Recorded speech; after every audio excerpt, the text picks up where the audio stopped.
Step in my dojo, you step in my dojo, you step in my.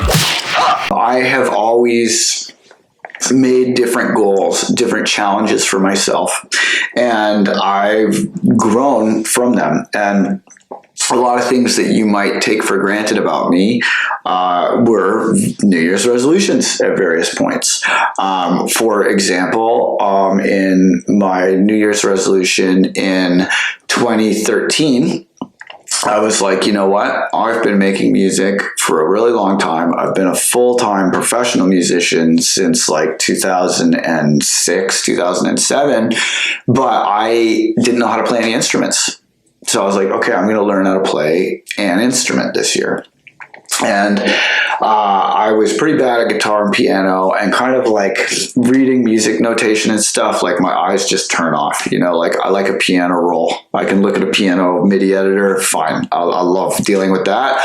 But dealing with like staffs and music notation was just a big turn off to me.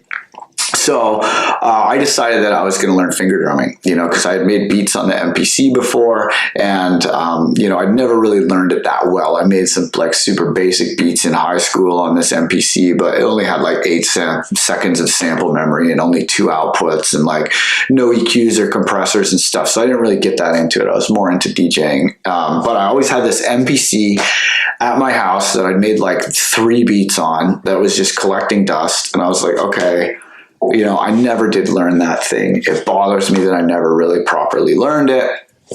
I'm going to learn finger drumming as my instrument. And all through 2013, I practiced finger drumming. And then in 2014, you know, I was like, okay, I'm going to finger drum in front of people live on this Excision tour. And I did, God, I think it was like 90 shows opening for Excision in 2014, where I did my finger drumming live performance every show. And it was crazy. Like I was getting like 1,000 new fan signups a week. Like I made a massive impression. And like Dirty Phonics were on that tour too. And I guess like the Excision fans, they were like, they knew Dirty Phonics better too. But I was getting like, you know, when we looked at the social media numbers, I was getting really good traction. Like it was great. You know, I was a very explosive period of growth in my career, and I credit finger drumming from that. So then after the success of that, so like from 2013, I was going to learn finger drumming. 2014, I was going to go do finger drumming live. And then I'd always really liked KJ Saka. You know, we'd been fellow Ableton geeks for a long time. And, you know, I was into his music. I love drum and bass. I've always loved drum and bass. And we hung out a bit on the Excision tour. And I was just like, man, this guy is like the unsung hero. You know, he's doing all the programming for the Pendulum live sets. And he's doing all the programming for the Destroyed live sets. You know, he's playing shit live, like from scratch. He's pretty much like arguably the best EDM drummer. And he's a great guy. I love hanging out with him. And we really got along really well on that tour. And I was like, okay, so, you know, we should do a tour together. I'm kind of like the unsung hero of like Ableton, you know, for people's performance and production setups. And you're kind of like the unsung hero for, you know, people's live setups. Let's do this Unsung Heroes tour. We'll brand it Unsung Heroes tour, and then we'll do like a battle, and we'll do a MIDI battle. And I was like, okay, here we go. That's my New Year's resolution. Now, after I learned to finger drum one year, learned to do it live by myself the next year I was going to take it to the next level, and I was going to battle the #1 drummer in all of EDM, and I was going to have to put up a good fight. Like, I think if it was a real battle and it was being judged, like, yeah, KJ had me like every night. The guy is like, he's literally the best. But that motivated me, like the fear of like looking shitty in front of my fans and looking like I was a hack in front of my fans motivated me to practice so hard, because I was like, man, I'm going to take on the best of the best in a battle on stage every night for this tour. And we're going to have this like act where we battle and do MIDI battles. And I got to not get schooled, you know? And that goal, that was something that I took really seriously. And, it's been a part of my shows, for a long while. I was doing like all kinds of audio video stuff. Then in 2017, I had, a series of bad Apple computers. I got a 2017 MacBook that I did not have good experiences with, and a 2019 that I also did not have good experiences with. And I basically stopped doing my video sets because those computers were so problematic, and because like Serato and Pioneer were kind of like bickering. So, I got an MPC, and I was doing the MPC thing live, and that was cool. But, now it's like, by the time 2019 rolled around, like in 2018, I was like, a lot of these finger drumming routines and stuff I've been doing for like 4 years. So I was kind of sick of them. And, I was focusing more on my production. I had a lot of production related goals in those years. And so then my New Year's resolution last year was to bring the video thing back and to start doing video sets again. So for the Arrival tour, I came back and I just did video sets for every show. I had like all new music. And I have like another album.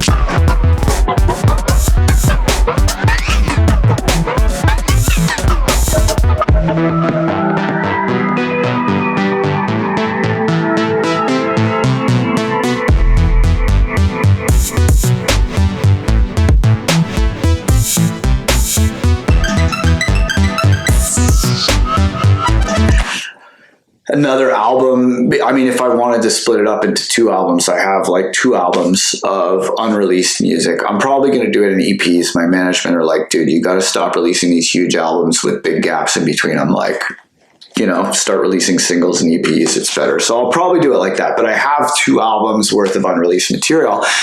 And I have this video show done that I just toured with, and like a lot of that stuff, a lot of those videos are still unreleased, and I've kept them all unreleased because tracks to me are worth more unreleased than they are released, because once tracks are released, people start getting sick of them. But when they're unreleased, people want to hear them again. They'll hear them one set and they'll like chase those tracks because they're like, that's the only place they can hear them. So I can play my unreleased tracks like again and again and again in a set. But once something's out, you get about a year of play out of it before people are like, yo, I'm over it. Unless it becomes like one of your classic tracks. But even then, you don't want to hear a whole set of tracks that are already out. Like when I go see an act and they play only tracks that I have on my hard drive, like, because I'm a super fan of lots of acts. And when I go see an act and they play only tracks that I have on my hard drive, it's a bummer. It's a bummer. So, so last year it was get the video show set together. 2019,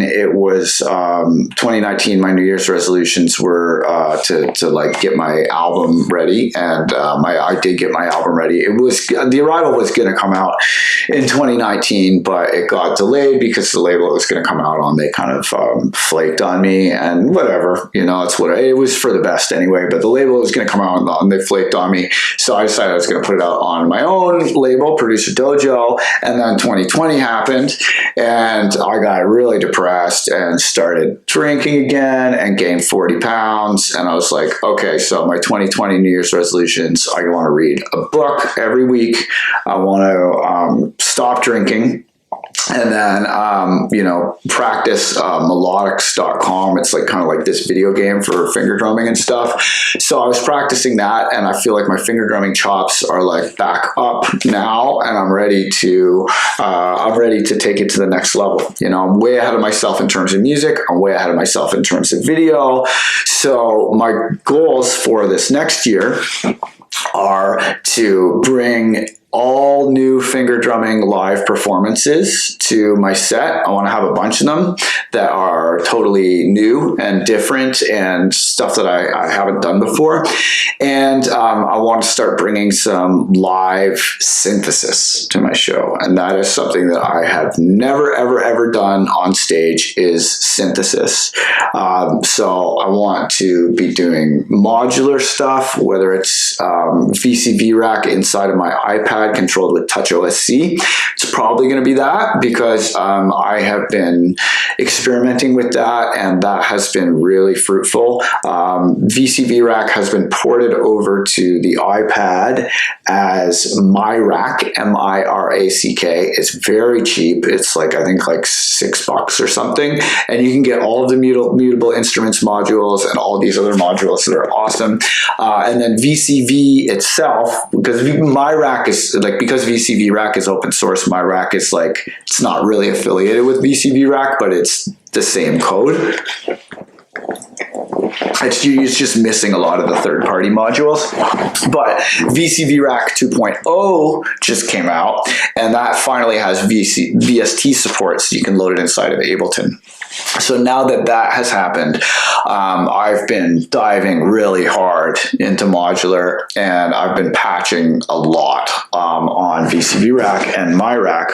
And man, MyRack is so cool. Like, check this out. You can get it for your phone, and you can be like patching Eurorack on your phone. Because the Moog Model 15 app is cool, but it doesn't have like a sample and hold. There's no mutable instruments, but like, check it out. Like, I can patch Eurorack using clones of modules that I own on my phone. And the new Loopy Pro app is really cool. I got that for iPad.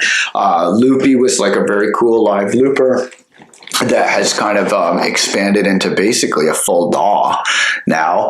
And then Native Instruments Machine is now standalone, and Native Instruments hooked me up with a machine. I've been using it all the time. It's always in my bag because I was using it for Serato triggers, but because I've had it in my bag all the time, I've been going super deep on it, and really, I'm really into Machine again. I was using Machine hardcore when I did my timer beats. So, when I came up with the idea of timer beats, was originally for using Machine, and it was kind of like, I was really into the machinetutorials.com crew.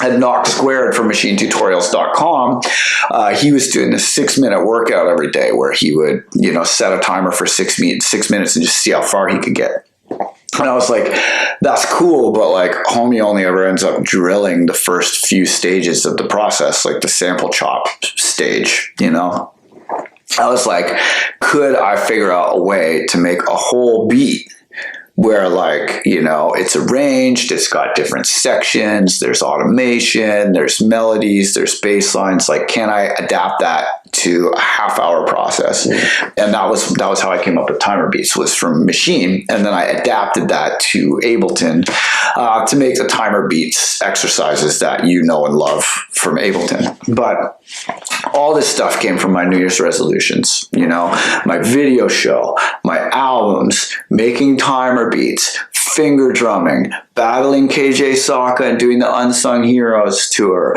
learning the MPC, all that was from New Year's resolutions over the years. So I feel so great. It's the best decision I made to really take my music skills to the next level. I just feel so much confidence now in the process, and just kind of, writing without having inspiration. Like, when else in my life I thought that would be possible, and now I can sit down and have like 3-4 ideas, 4 drops, because I learned drops paid the bills. yes. And I had like 4 awesome drops done in a day, and that's just mind-blowing. When you're making your goals, they should be an extension of something that you're obsessed with. So you should definitely have some goals that you are obsessed with, so whatever it is that is like your strength, whatever it is that's your obsession, whatever it is that the thing that you are most interested in, those should be like top of the list for your goals. So, think about like the music that you really want to make, and think about what's different between your music and that music. Maybe it's mixing. A lot of people have problems with mixing, and I used to hate it. I used to be like, the fun part is like coming up with the song and coming up with the ideas, but like doing the mix down sucks. And when I spend too long on a mix down, I always make it worse, and that's discouraging, but once I started to really understand mixing and to understand what the actual objectives are, I was able to learn to mix without mixing, and basically like, instead of applying a bunch of processes because I thought I should, for example, putting high pass on every single track, putting a compressor on every single track, putting stereo width on every single track, trying to make every single track bright, trying to make every single track bassy, etc. Whatever it is, applying processes because you think you should, or because you read some article by some person who probably doesn't make music that's very interesting, who said you should. That was a mistake I was making. I was like, oh, mixing's hard. I don't have an ear for it. I should like just trust what other people say. And so I never had really learned to mix. I learned a set of best practices, and I made a bunch of racks that like had all the shoulds in those racks. And I still use those racks here and there. But now, I've learned to really listen, because so much of mixing is like learning to listen. I learned to really listen, and I learned to basically let things be what they are, and unless they're like super close but not there, and learning to mix by choosing the right sounds for the right composition, and not trying to force them, and not over processing things, and really just like, getting things in the right place in like a raw kind of a way, and then just like using just strategically the most elegant solutions to bring it all together. Now that I approach it that way, mixing and finishing tracks is one of the most fun parts of the process, but I had to make a resolution that, I knew that was a weak area, and I had to make a resolution to really study, and it really helped living with Seth Drake at the old dojo. He really helped me out. Mr. Bill really helped me out. Jade Cicada really helped me out. Lots of people really. Stefan Jacobs really helped me out a lot. Aki really helped me out. Like a lot of different producers have helped me out, but, learning to approach it as though like, this is something that I can do, this is something that I can learn, and just learning to listen better was really what did it. But I had to make a resolution to work on that, because I knew that was like a weak area, so I like to, each year I'll focus on something that's like a strong area, that is like fun and something that I obsess over, and then I focus on something that's a weak area. So, you want at least one of these goals to be super fun, and you want at least one of these goals to be something that you have trouble motivating yourself to do, right? So like maybe you really don't like practicing the piano, right? Using melodics.com would be a really good way to do that. It's from people who made Serato, and it kind of gamifies learning to play the piano. I did it all last year. I love it. I'm a big fan. I'm still a melodics.com member. I'm all about it. It's a great way to learn, and it just helps you get your dexterity up, and it makes it fun. But having a weak area and a strong area together is really good, especially if you're going to make daily habits of these things. Having a strong area and a weak area together, it's like, you kind of like, you look forward to that like training portion of the day where you do your, your checklist for your goals. You can look forward to that because you have the thing that you're obsessed with, and then you can make the thing that is your weak area. It's just like a spoonful of sugar makes the medicine go down. It's like, if you do them both together, the thing that you love is going to make the thing that you don't love as much easier. So I really like kind of having one from each category.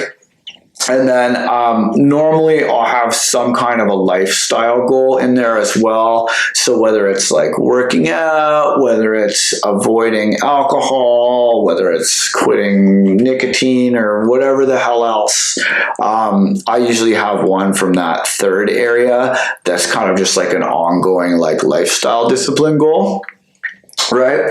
And then I really can't recommend enough journaling, reading, meditating regularly, and some kind of a physical activity where you can listen to podcasts or audiobooks or something that is going to feed your mind and feed your motivation to keep going with your goals while you are doing something physical, right? So for me, I learned to love audiobooks from traveling for gigs. I was just constantly like on buses or planes or trains or whatever. And then also from having dogs, and I take my dogs on a walk, and I have these like just half-hour periods where I'm outside, I'm with the dogs, I'm going around the world and just like listening to like a podcast or whatever. And if you can find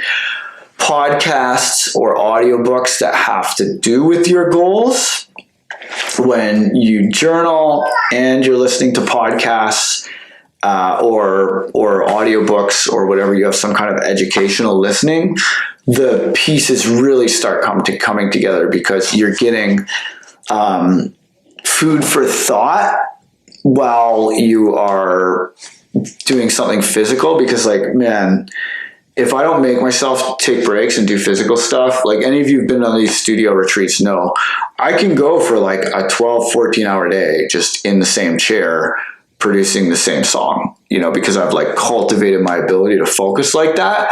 But there comes a time when it's too myopic. Like I'll do that sometimes on these music retreats. I'll do 3 12-hour days in a row. Like I don't give a fuck. I'll do 3 12-hour days in a row on a tune.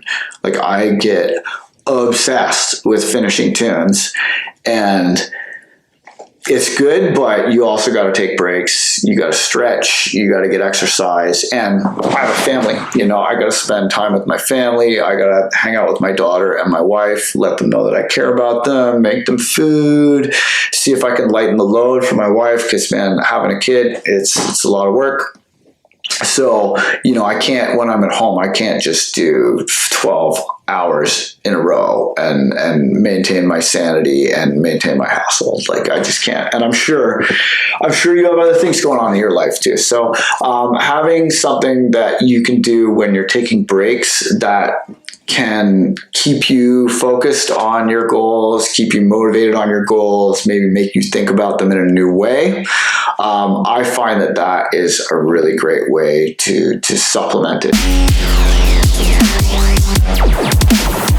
It's like that.